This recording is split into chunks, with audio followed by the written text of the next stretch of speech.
The shape of the individual can quite clearly be seen. Cerita kali ini datang dari gemerlapnya kota Tokyo. Ada cerita yang tersembunyi di balik sorotan neon dan kemegahan teknologi dari negara Jepang. Sebuah kisah yang membuka mata kita pada sisi gelap yang jarang terlihat dari negara matahari terbit ini. Namun, di balik bayangan itu, Jepang tetap menampilkan dedikasi luar biasa terhadap kerja keras dan etos yang menginspirasi. Kembali ke topik, cerita gelap dan tersembunyi ini ialah jasa pengurus orang-orang yang telah kehilangan nyawa di tempat tidurnya.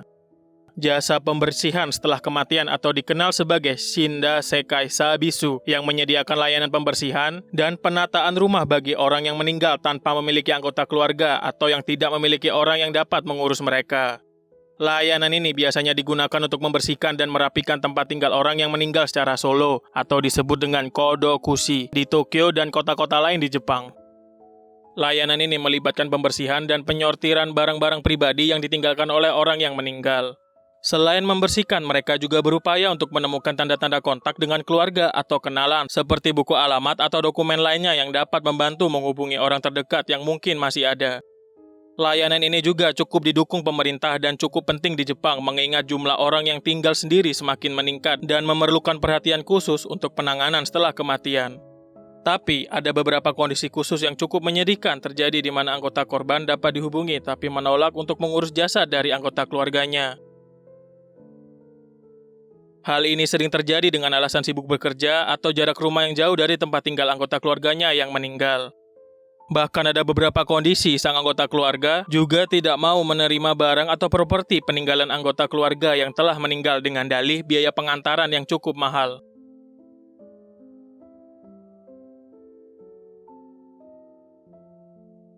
Tapi hal itu tetap tidak mengganggu para pekerja di bidang jasa ini dan tetap menghormati serta mendoakan orang yang mereka layani dengan penuh hormat.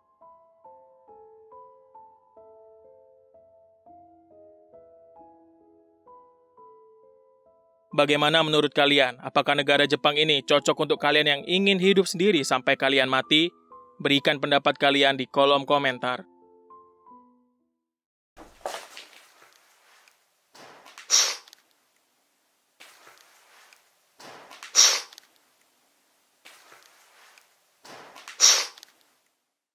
Di daerah sekitar Ohio, Amerika, terdapat daerah yang ditinggalkan oleh warganya karena beberapa alasan dan membuat daerah itu selalu diselimuti rumor dan cerita-cerita menakutkan tentangnya. Hingga pada April tahun 2016, tubuh tak bernyawa bernama Jessica Coleman ditemukan di dalam sebuah gereja yang setelah sebelumnya dilaporkan menghilang selama beberapa hari. Sayangnya, kasus itu ditutup tanpa pembunuh yang tidak pernah ditangkap. Pada Juli tahun 2023 lalu, seorang pria bernama Chris Hill datang ke lokasi untuk melakukan perekaman ke bangunan gereja itu. Dan seperti yang ia harapkan, semua bangunan itu sudah hancur, beberapa perabotan sudah tidak layak pakai, dan pondasi bangunan yang sudah rapuh. Ketika Chris eksplorasi lebih dalam, dia merasa ada beberapa barang baru yang tidak pernah ada di gereja itu sebelumnya sejak ia terakhir datang ke tempat ini sekitar beberapa bulan yang lalu. Hal ini yang membuat Chris bingung, waspada, dan panik memutuskan untuk memasang beberapa kamera di beberapa sudut gereja untuk membuat bukti jika apabila ia mati di tempat itu, setidaknya polisi dapat menemukan kameranya sebagai bukti siapa yang telah membunuhnya. Dan benar saja, setelah 10 menit berlalu, kamera Chris menangkap pergerakan di salah satu sudut di dalam gereja.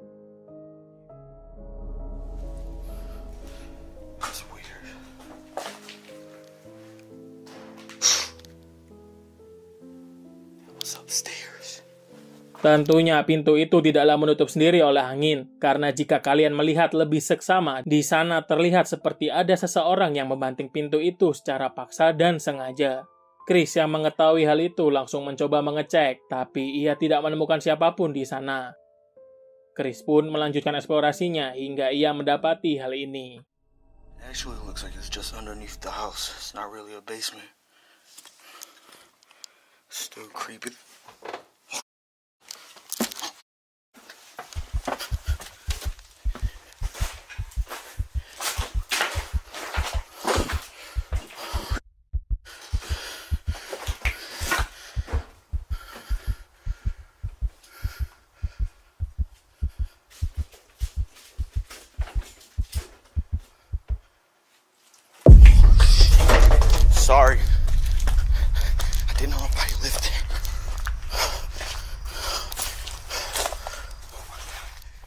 Chris yang takut mencoba langsung kabur dan meminta maaf kepada orang itu dan meninggalkan kameranya di belakang. Bagaimana menurut kalian? Berikan pendapat kalian di kolom komentar.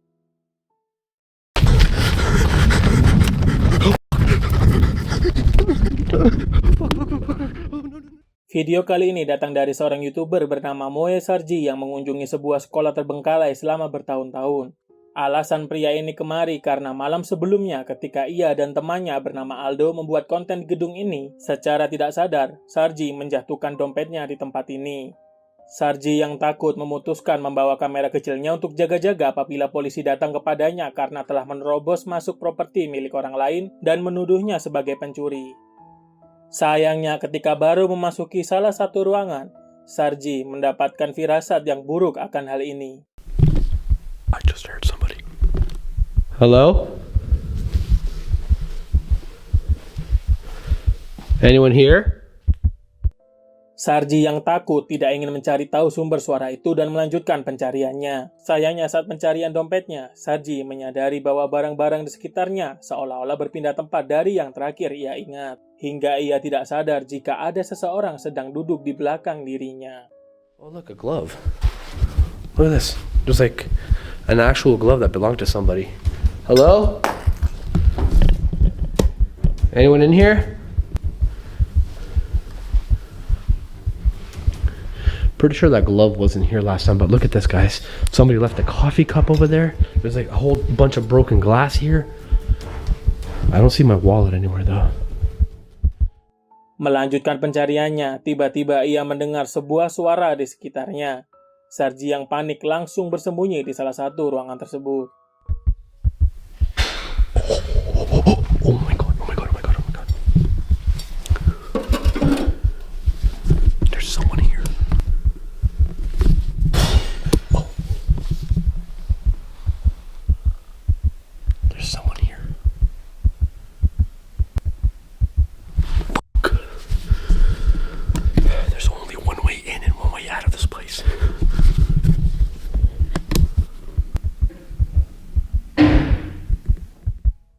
Sarji yang panik mencoba untuk bersembunyi di ruangan gelap itu untuk sementara.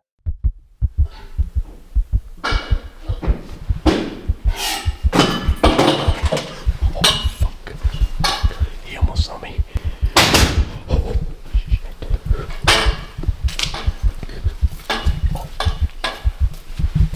What's he doing? There's a man stealing stuff.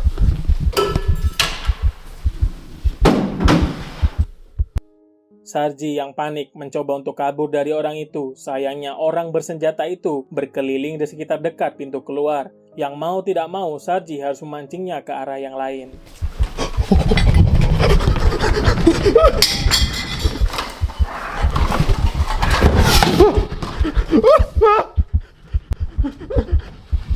Stop! He's in the gym.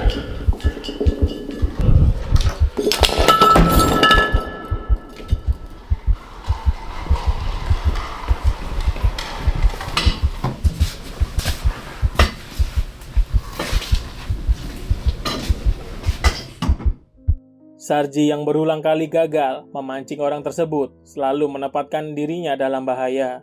Hingga ia mengambil jalan memutar dan berhasil mengamankan rute keluarnya dari bangunan itu. He was holding this thing like it was his best friend. Why?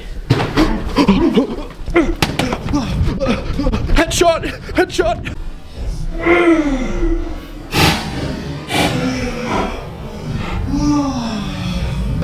Headshot! Headshot!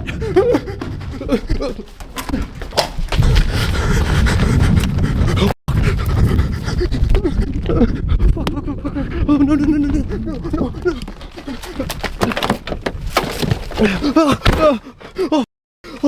Go away! I got my machete.